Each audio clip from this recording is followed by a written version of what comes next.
नमस्कार। इस विशेष कार्यक्रम में एक जाने माने आरटीआई कार्यकर्ता बलविंदर सिंह हमारे पास है। नया रहस्य उद्घाटन किया है सरकार, जो उसमें पूरी तरीके से प्रश्नों को घेरे में आ गई। बलविंदर जी, आपका स्वागत है। एक और रहस्यमय प्रमाणित आपने आरटीआई के माध्यम से कर लिया है। तो सर, जानना चाहेंगे ये खुलासा खास करके स्वास्थ्य के ऊपर है, वो क्या है सर, विद प्रमाण जो आपके पास है दर्शकों के लिए? वो कैसा, हमारी गवर्नमेंट ऑफ इंडिया ने इस चीज़ को, एक जो ई टेंडरिंग की जाती थी या बाकी प्रोक्योरमेंट लोकल की जाती थी, उसमें कहीं ना कहीं बायर्स और सेलर का एक नेक्सस बन जाता था। चीज़ें हाई रेट्स पे परचेज की जाती थी, उनकी क्वालिटी ठीक नहीं होती थी। तो सरकार ने 8 जून 2017 को एक पोर्टल लॉन्च किया जिसे जैम का नाम दिया गया, गवर्नमेंट ई मार्केट प्लेस। तो उस पोर्टल के तहत सरकार ने मैंडेटरी कर दिया है सारे गवर्नमेंट डिपार्टमेंट्स के लिए कि आप जितनी भी प्रोक्योरमेंट करोगे, जितनी कोई सर्विसेज हायर करोगे, सारी थ्रू जैम करोगे। हमें भी सुन के अच्छा लगा, कोई एक ऐसा पोर्टल आया जहाँ कम से कम अब ट्रांसपेरेंसी होगी, तो जो नेक्सस था वो उनका वो नहीं रहेगा। लेकिन मैं अफसोस से कहता हूँ कि वो नेक्सस फिर बन गया। जो जैम जिस पर्पज़ के लिए बना था वो पर्पज़ कहीं ना कहीं डिफीट होता दिख रहा है। हमने पिछले काफ़ी देर से ये हमें इन्फॉर्मेशन मिल रही थी कि जैम के थ्रू जो माल परचेज किया जा रहा है उसकी क्वालिटी ठीक नहीं है, उसके रेट्स मार्केट से कई गुना हायर साइड पे परचेज किया जा रहा है। तो उसी को देखने के लिए हमने आरटीआई एक डायरेक्टरेट ऑफ हेल्थ जम्मू में फाइल की और एक rural development ACD office Jammu में फाइल की। हेल्थ में जो बड़े चौंकाने वाले खुलासे निकल के आए कि जैम की परचेजिंग कैसे की जाती है, वो जो डाटा निकल के मेरे पास आया, पहले तो मुझे वो डाटा नहीं दे रहे थे, मेरे आरटीआई का जवाब नहीं दे रहे थे। जब जाके बोला, उनसे बहस की गई, जो वहाँ पीआईओ हुआ, बड़े जेंटल अफसर हैं। इवन आज का डायरेक्टर हेल्थ है, मैं उनको भी बड़ा अप्रिशिएट करूंगा कि उनको भी नॉलेज में जब कुछ लाया तो उन्होंने भी कई ट्रांसफर किए और कई लोगों को अकाउंटेबल बनाने की कोशिश की। ये एक्शन ले लिया था पहले उन्होंने मेरे कहने के बाद उन्होंने कुछ ना कुछ इन चीजों पर कोई कार्रवाई की है। बहुत अच्छी बात तो मैं उनको भी अप्रिशिएट करता हूँ। तो ये जहां जो जैम का जो डायरेक्टर हेल्थ में ऑफिस में जो काम करता है, उस पर कहीं ना कहीं शक की गुंजाइश उंगली जाती है, क्योंकि जो डीएचएस में जो माल परचेज किया गया मार्केट से कई गुना ज्यादा परचेज किया गया। वो एक दो एग्जांपल दूंगा। डीएचएस ने 2020 में एक अल्ट्रासाउंड मशीन जी, बीपीएल की अल्ट्रासाउंड मशीन EQ5 वो परचेज की 13,18,000 रुपए में विद 5 years वारंटी। लोगों के साथ 2019 में गवर्नमेंट ऑफ इंडिया ने एक स्कीम लॉन्च की है, जिस स्कीम के तहत उन्होंने पूरे गवर्नमेंट स्टेट, पूरे हिंदुस्तान की हर एक स्टेट में जितने भी हेल्थ इंस्टीट्यूशन हैं, हेल्थ के अलग और मेडिकल एजुकेशन के अलग, उनके लिए हेल्थ वालों की स्कीम बनाई थी। प्रोग्राम था उनका national programme for biomedical equipment maintenance and management, जिसके तहत उन्होंने उसकी टेंडरिंग कर दी। पर एक बीपी ऑपरेटर से लेकर बड़ी से बड़ी मशीन भी वो एजेंसी ठीक करेगी। सो इनको 5 साल की वारंटी की मशीन नहीं लेनी चाहिए थी, क्योंकि जब आप 1 साल की इनबिल्ट वारंटी होती है, जब आप उससे एक्सटेंडेड वारंटी लेते हो तो उसका एडिशनल कॉस्ट देनी पड़ती है। बिल्कुल। तो वो भी कहीं ना कहीं घपला किया गया हमें जो दिखता है, क्योंकि ये इस प्रोग्राम के तहत वो फिर आपको गारंटी की जरूरत नहीं थी, लेकिन उन्होंने ली। आज मुझे उसी दुकान से उसी क्वालिटी की मशीन से जब मैंने उन कंपनी वालों से मैं कोटेशन ली, मुझे कोटेशन मिलती है 9,91,000 की, जिनके मैं समझता हूँ कम से कम 3-4 लाख का एक मशीन में घपला है। 6 मशीनें परचेज की गई। ये 18 लाख से लेकर 24 लाख तक ये सरकार को चूना लगाया गया। ये टैक्स पेयर्स का पैसा है, इसलिए एज ए आरटीआई एक्टिविस्ट हमारा हक बनता है कि ये हमारा पैसा, हमारा हिसाब, इसलिए हम हिसाब मांगते हैं सरकार से कि हमारे पैसे का मिसयूज क्यों किया गया। दूसरी, एक इन्होंने रेडिकन बायोनेकुलर पोलराइजेशन माइक्रोस्कोप परचेज की, वो 58,000 में परचेज की। जी, मैं आपको बताना चाहूंगा, उसी जिस कंपनी से इन्होंने परचेज की, उसी कंपनी से हमने, ये वही कंपनी है जिस कंपनी से इन्होंने परचेज की, हमने पूरा हार्ड वर्क करके, पूरा ग्राउंड वर्क करके, बड़ी एक्सरसाइज करके 2-3 महीने की, उसी कंपनी से मैंने जब उनसे रेट मांगा, उन्होंने मुझे 31,200 रुपए का रेट दिया। जीएसटी लगा के घर में पहुंच के मुझे 37,800 की मशीन पड़ेगी। इन्होंने लिया 58,000 में। अरे एक मशीन एक में फर्क, अगर 8 मशीनें ली हैं, इनको भी 1,63,872 रुपए का सरकार को चूना लग गया। 53% हायर साइड पे उन्होंने रेट परचेज किया। उसके बाद एक बड़ी छोटी सी आइटम है, वो बड़ी कंज्यूमेबल आइटम है, जैसे कंपैटिबल कार्ट्रिज आपकी ऑफिस में भी पड़ी होंगी। जब कंप्यूटर, लैपटॉप, हमारे पास प्रिंटर आते हैं, उनके साथ एक तो कंपनी की ओरिजिनल कार्ट्रिज होती है, उसकी कास्ट में कोई कहीं पर कोई मार्केट में वेरिएशन नहीं होती। बिल्कुल। लेकिन जो कंपैटिबल कार्ट्रिज होती है जी, उसमें बहुत ज्यादा रेट्स का फर्क है। जो कंपैटिबल कार्ट्रिज मार्केट में बताऊं, रिको कंपैटिबल कार्ट्रिज 305054, इसकी मार्केट में कोटेशन मेरे पास पड़ी है, उसकी मार्केट प्राइस है 1850, 1850 रुपया। डायरेक्टेड ऑफिस जो खरीद रहा है वो 9200 में परचेज कर रहा है। एक कार्ट्रिज इसमें परचेज कर रहा है। एक और कार्ट्रिज है 5024, इसकी कास्ट भी 1850 है। ये डायरेक्टरेट ऑफिस 4956 में परचेज कर रहा है। इसी तरह एक और बड़ा शॉकिंग रेवोल्यूशन ये हुआ कि जो दुकान इनको जब में माल देती है, सेल करती है, उसी दुकानदार ने हमें जो कोटेशन दी है, आप सुन के हैरान होंगे, उसने कोटेशन हमको दी कैनन के जो एक 912 कार्ट्रिज आती है, उसका रेट उसने हमको दिया कोटेशन 600 रुपए की, वो सरकार को दे रहा है 4800 की। एक 600 और 4800 रुपया। एक और कंपैटिबल कार्ट्रिज 326 है, वो उसने हमको 550 में कोटेशन दी और उसका रेट उन्होंने 4300 में लिया। एक 925 कार्ट्रिज है, उसका रेट इसने हमको 215 दिया और मार्केट में जो उन्होंने डायरेक्ट को दिया वो 4400, यानी कि 400 गुना हायर साइड पे ये रेट परचेज किया। बलविंदर जी, कैग रिपोर्ट है सरकार की, वो लगातार खुलासे कर रही है कि जम्मू कश्मीर में लगातार इरेगुलरिटीज हुई हैं, तो क्या कैग पर अभी तक ये उन्हें आया नहीं है? कैग ने भी इसे इग्नोर कर दिया। आपको एक मैं और बड़ी मतलब कि मैं भी कैग का जम्मू में मेंबर हूं। कैग एडिट जो कैग स्टेट गवर्नमेंट में जो स्टेट में जो दिल्ली का जो कैग है स्टेट में जो ऑडिट ऑफिसर, मैं भी उसका उसका मेंबर हूं। ऑडिट एडवाइजरी बोर्ड का मैं भी मेंबर हूं। 2 महीने पहले हमारी मीटिंग हुई थी, तब तक मेरी एक्सरसाइज पूरी नहीं हुई थी। मैंने वहां जो प्रिंसिपल ऑडिटर जनरल उनसे मेरी बात हुई तो उन्होंने मेरे काम को देखा, बड़ा अप्रिशिएट किया। उन्होंने कहा बलविंदर जी नेक्स्ट टाइम हमारी नेक्स्ट टाइम मीटिंग कश्मीर में होगी, मई में होगी, आप वहां आइएगा। मैंने कहा जी तब तक ये मेरा एक्सपोजर आ चुका होगा, मैं ये भी आपको बताऊंगा। और उन्होंने कहा जी डेफिनेटली हम अपनी रिपोर्ट में ये चीजें पब्लिश करेंगे। तो वहां भी, लेकिन वहां भी अकाउंटेबिलिटी नाम की चीज को कहीं ना कहीं बाद में जब पब्लिक अकाउंट्स कमेटी में वो जाता है उसको साइड पे कर दिया जाता है। एक चीज और जानना चाहूंगा दर्शकों के लिए, हमारे यहाँ पर एक सीबीआई है, एंटी करप्शन ब्यूरो है, क्या ये भी इनको पता था या इनको पता नहीं था या इग्नोर किया गया? दर्शक जानना चाहते हैं। देखिए, सबसे पहले मैं पूछता हूं, अगर जिस शख्स ने परचेज किया उसकी को पोस्ट यहां बहुत ज्यादा नहीं है, वो सीनियर असिस्टेंट है, होना चाहिए एसओ से नीचे, एसओ रैंक के नीचे सीनियर असिस्टेंट सारा कुछ कर लिया। सीनियर असिस्टेंट करता है, वो पिछले 17 साल से वहां पर है, ये भी आपको बता दूं। एक जगह पे पिछले 17 साल से है। वो कितना काबिल है और ऑफिसर उसके साथ कितना खुश होते होंगे। 17 साल से क्यों बैठा है, सरकार उसका जवाब देगी। और वो उसमें सीनियर अफसर भी होंगे, उन्होंने क्यों नहीं देखा।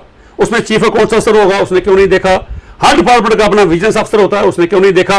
आखिर मुझे ये चीजें जो मुझे पता चल गई तो इनकी नॉलेज में क्यों नहीं आई।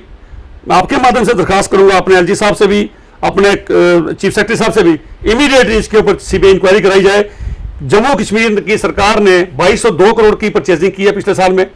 जो ये डाटा निकल के आया, इसमें 30% से लेकर 400% तक कमीशन गई है। तो अगर ये जगह खुलासा करें तो 500 करोड़ से भी कहीं ज्यादा का स्कैंडल है। बलविंदर जी, आज मुझे पता आपका समय बिल्कुल कम है, क्योंकि फोन पे फोन आपके आ रहे हैं, अभी बहुत से नेशनल लोकल चैनल आपसे पूछ रहे हैं, हमने भी अपना दायित्व निभाया। आपका इतना सही अनुभव है, कई ऐसे खुलासे आपने किए हैं, क्या वजह है आज भी वही हालत है जो आपने ऐसे 20 साल पहले आरटीआई का काम शुरू किया, फर्क कोई नहीं आ रहा है? रीजन क्या है? प्रधानमंत्री कहते हैं ना खाऊंगा ना खाने दूंगा। देखिए, हमारे प्रधानमंत्री जी, मैं उनका सम्मान करता हूं, बड़ा अच्छा विजन है उनका, बड़े विजनरी हैं, बड़ा मैं उनका सम्मान करता हूं और करना भी चाहिए। हमारे प्रधानमंत्री हैं, उनकी किसी पॉलिसी के साथ हम मेरी सहमति नहीं हो सकती, लेकिन वो हमारा अलग बात रही, क्रिटिक्स हो सकते हैं उनकी पॉलिसीज के, उनका हम सम्मान करते हैं। उन्होंने बहुत बार ये चैनलों में बोलते हुए, बहुत बार स्टेजों में बोलते हुए कहा कि आज की सरकार ने 70 साल में जो पहले गलती हुई हमने उनको ठीक किया। पहले राजीव गांधी ने ये कहा था भाई 100 रुपया बेचते हैं तो 10 रुपये लगता है, लेकिन मैं प्रधानमंत्री जी ड्यू रिगार्ड्स आपसे भी कहना चाहूंगा, फोल्डेड हैंड्स, कि आज भी सिस्टम को बहुत ज्यादा इंप्रूव नहीं हुआ। जो ये मेरे पास खुलासे हुए हैं, जहां 400% हायर रेट्स पे परचेज किया गया, ये लगता है कि आज भी वो 100 रुपये अगर आता है तो रोड पे कहीं ना कहीं 30-40% ही लगा है, बाकी कहीं ना कहीं उसका मिसअप्रोप्रिएशन हो रही है। आपकी नॉलेज अगर नहीं भी है तो मैं चाहता हूं इन मीडिया के माध्यम से जाएं, और मैं डेफिनेटली समझता हूं नेशनल लेवल तक ये बातें जाएंगी। सेंट्रल गवर्नमेंट की पूरी स्टेटों में मिला के 1000 करोड़ की परचेजिंग है। अगर ये 25% से लेकर ऊपर तक अगर हम कमीशन का इसमें देखें तो ये पूरी रियासत स्टेट में अगर कंट्री में बात करें 25-30 हजार करोड़ का स्कैंडल हो सकता है। अगर यही सिस्टम सारी स्टेटों में चलता है तो 25-30 हजार करोड़ का एक साल का, तो ये 5 साल से चल रहा है। तो मैं चाहता हूं 1000 करोड़ से 1 लाख करोड़ से ऊपर का ये स्कैंडल बनता है, कहीं ना कहीं 2G से भी बड़ा स्कैंडल बनता है। अगर ये सेम सिस्टम जो जम्मू कश्मीर में है बाहर स्टेटों में भी चल रहा है। बलविंदर जी, एक चीज और फिर जानना चाहूंगा, एक तरफ से इतने बड़े घोटाले हो रहे हैं, दूसरी तरफ से लगातार दो समुदाय के बीच तनाव लगातार चल रहा है। पंजाब में देखिए कल क्या हुआ, and we are thankful to, यहाँ पर शिवसेना खामोश रही, दूसरे संगठन खामोश रहे, सिख संगठन भी खामोश रहे, और ये आभारी हैं हम इस पूरे जम्मू कश्मीर शासन के, और आपके भी संगठन का, शिवसेना का भी, जिस तरह पटियाला में हुआ आग लगी हुई है। पर इसके बावजूद बलविंदर जी कुछ और ऐसी चीजें हो रही, एक समुदाय वाला दूसरे समुदाय कीचड़ उछाल रहा है, बावजूद इसके जम्मू में कुछ संगठनों को बड़ा आक्रोश है। आपने हमेशा निष्पक्षता की बात की है, ऐसा जो ये हो रहा है इसके बारे में आपका अनुभव जानना चाहूंगा, और जानना चाहूंगा ये है क्या, हो क्यों रहा? लोगों के साथ मैं बड़ा सेकुलर सोच का मालिक हूं। बिल्कुल। मेरे लिए आगे कोई हिंदू सिख मुस्लिम क्रिश्चियन कोई नहीं। बिल्कुल। मैं जो भी काम करता हूं इसमें कभी कम्युनिटी नहीं देखता किस कम्युनिटी को फायदा होने वाला है, हर कम्युनिटी के काम के लिए मैं करता हूं। तो जब अपनी कम्युनिटी की बारी आती है तभी मैं हमेशा आगे रहता हूं। लेकिन जहां तक कहीं पर सरकार का भी कुछ दोष है, सरकार ने भी, मैं समझता हूं हमारे पॉलिटिशियन वोट बैंक के लिए पोलराइजेशन जरूर करते हैं। उनको सूट करता है कि अगर माइनॉरिटी के किसी एक तबके को मैं दबाऊंगा तो मेजॉरिटी कम्युनिटी मेरे साथ जुड़ेगी, मुझे वोट बैंक ज्यादा हासिल होगा। यह कहीं ना कहीं सरकारों का यह भी रहा। बाकी मैं मुबारकबाद देता हूं, पटियाला में जो हमने कल देखा, पूरी कम्युनिटी कोई खराब नहीं होती निको के साथ, हर कम्युनिटी में कोई ना कोई लोग ऐसे होते हैं जो हालात को खराब करने की कोशिश करते रहते हैं। बाकी मेजॉरिटी कम्युनिटी अच्छी है, तभी तक अभी तक देश बचा हुआ है, डाइवर्सिटी है, इंक्लूसिवनेस है, हिंदू मुस्लिम सिख बड़े प्यार से रहते हैं। लेकिन पिछले कुछ सालों से ये कुछ चीजें देखने को आती हैं जो नहीं अच्छा लगता। मैं उनको मुबारकबाद दूंगा जो हमारे काली मंदिर की जो टीम थी, उन टीम वालों ने जो सिंगला थे उनको मारा, उनकी कार को तोड़ा। भाई आपने बिना पूछे हुए माहौल खराब करने की कोशिश क्यों की, ऐसा काम क्यों करते हो जिससे हिंदू सिख भाईचारे में डिवीजन हो? तो मैं भी इस चीज को कंडेम करता हूं, ऐसी चीजें नहीं होनी चाहिए। और हमारे कई सिख भाइयों ने बड़ी अच्छी वहां तहरीरें की, नहीं हम हिंदू सिख इकट्ठे हैं। और एक हिंदू भाई ने यह भी कहा भाई हम जिंदे जी तो इकट्ठे हैं, हमारा मरणोपरांत हमारी क्रिमेशन एक ही जगह पे होती है, हमारे में कोई डिवीजन नहीं होनी चाहिए। मैं मुबारकबाद देता हूं ऐसे लोगों को जो भाईचारे को जोड़ कर रखना चाहते हैं, और उन लोगों को मैं बिल्कुल सख्त अल्फाज में कंडेम करता हूं जो कम्युनिटीज के बीच में डिवीजन क्रिएट करते हैं।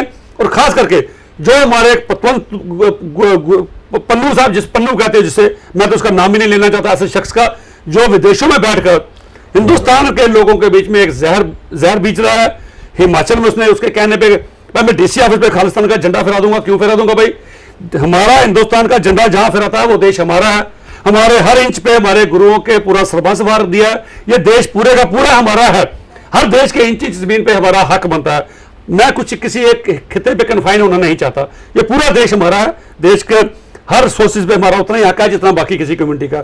मैं अपने कम्युनिटी के लोगों को भी कहता हूं, मेरी वैसे तो ये इंडिविजुअल रहा है, लेकिन मैं फिर भी ये कहता हूं ये देश हमारा है। इस देश में रहने के लिए बड़े सौहार्दपूर्ण माहौल में अगर रहें तो हिंदू सिख भाईचारा, मुस्लिम भाईचारा, क्रिश्चियन भाईचारा सारे हमारे गुलदस्ता है। हर किस्म का फूल होगा तो गुलदस्ता बाग में अच्छा लगता है। एक ही किस्म के फूल लगा दो तो अभी बोर हो जाता है। आपने हमेशा ही निष्पक्षता की बात की है। अभी भी एक और वीडियो वायरल हो रहा है जिसमें एक किसी निहंग भाई ने दूसरे हिंदू धर्म का अपमान किया, उससे कुछ लोग आक्रोश में हैं। आप हमेशा निष्पक्षता की बात करते हैं। मैं चाहूंगा इस कार्यक्रम में आपका एक संदेश जाए कि हमारा भाईचारा सौहार्द बना रहे और जो भी गलत करता है उसको कानून अपनी सजा दे। आपका एक संदेश चाहूंगा। देखिए, फ्रीडम ऑफ स्पीच हर किसी को है, लेकिन कई बार कई लोग उसका मिसयूज करते हैं। फ्रीडम ऑफ स्पीच किसी को कोई हक नहीं बनता किसी की गुरु महाराज के, किसी की देवती देवताओं को, किसी की मस्जिद पे, किसी की करबला पे कोई कमेंट्स करे। हमारी इतनी हैसियत नहीं है, हमारा लेवल इतना नहीं है कि हम किसी के भगवान को, किसी की आस्था के ऊपर कोई चोट करें, बिल्कुल नहीं। और मैं एक बार यह भी अपने सिख भाइयों से भी कह दूं कि कई बार हमारे दोस्त बार बार ये कहते हैं कि हमने हिंदुओं की बहु बेटियों को बचाया। और भाई बचाया इसमें कोई एहसान नहीं किया, हमारे गुरु महाराज ने बनाया इसलिए था कि हम गरीब गुरबे की, चाहे वो मुस्लिम की हो, हिंदू की हो, क्रिश्चियन की हो, हमारा डीएनए में यही है कि हम बचाएं। इसमें हमने हिंदू भाइयों पे एहसान नहीं किया। आप अपना आज की दौर में एहसान जताने की कोशिश मत किया करो कि हिंदू भाइयों हमने आपने ये किया। हिंदुओं ने हमें नहीं कहा था, हमें लगता था इनके साथ गलत हो रहा, हम आगे निकले, हमने किया। अगर अपनी बहू बेटियों को बचा सकते थे तो उनको भी बचाया, किसी कौम पे एहसान नहीं किया। पूरी कौम की बच्ची बेटियां हमारी हैं, चाहे वो अगर कोई बच्चा किसी का मरता ना तो हिंदू की मां को भी उतना दुख होता है जितना सिख की मां को होता है, जितना मुस्लिम की मां को होता है। तो सबको एक नजर से देखो। गुरु महाराज ने कहा था मानस की जात सब एक पहचान को, तो हमें सबको एक नजर से देखना चाहिए। तो रणजीत सिंह ने एक बार कहा था अच्छा हुआ मेरी एक ही नजर, मेरी एक ही आंख है, ताकि मैं सारी सल्तनत को एक ही नजर से देखूं। हमें सबको एक से, किसी की देवी देवता के ऊपर, किसी के भगवान के ऊपर, किसी की आस्था पर हमें कोई हक नहीं बनता हम किसी को चोट पहुंचाएं। हिंदू भाइयों को भी चाहिए कि सोच के बात करें, सिख भाइयों को भी चाहिए कि ऐसी बातें मत करें जिससे किसी की आस्था को चोट लगे। सारे ही बड़े सम्मान योग इदारे होते हैं, नाम अलग अलग है, अल्लाह राम तेरो नाम, सबको सन्मति दे भगवान राम। मस्जिद में वही भगवान है, मंदिर में भी वही है, गुरुद्वारे में वही है, रास्ते हमारे अलग अलग होते हैं कहीं जाने के, लेकिन मगर सरदार बलविंदर सिंह जी, आप में यही तो खासियत है जो मुझे हमेशा ही पत्रकारिता में प्रभावित करती है। जब जब अन्याय हुआ बेखौफ बोले हैं, चाहे वो सिख धर्म पर हुआ है या किसी और धर्म पर हुआ है, और आज के दर्शकों एक नए खुलासे ने सरदार बलविंदर सिंह ने ये साबित कर दिया, सच्चे मार्ग चल दिया उत्सत कर जहान। बलविंदर जी, दिल तो और चाहता था बहुत खुलासा अगले कार्यक्रम में और करेंगे, आपको मुझे पता है बहुत और जगह जाना, आपने विशेष तौर पर मेरी रिक्वेस्ट पर आप जेल के स्टूडियो में यहाँ पहुंचे, आपने किया, आपका बहुत बहुत धन्यवाद। दर्शकों, आपसे भी लेते विदाई बताते हुए ऐसी शख्सियत हम और भी इनसे कार्यक्रम करवाएंगे। आपका भी धन्यवाद, बलविंदर जाकिर धन्यवाद, नमस्कार। For more updates, do subscribe our YouTube channel and don't forget to hit the bell notification icon. And if you are watching this video on Facebook, do follow our Facebook page.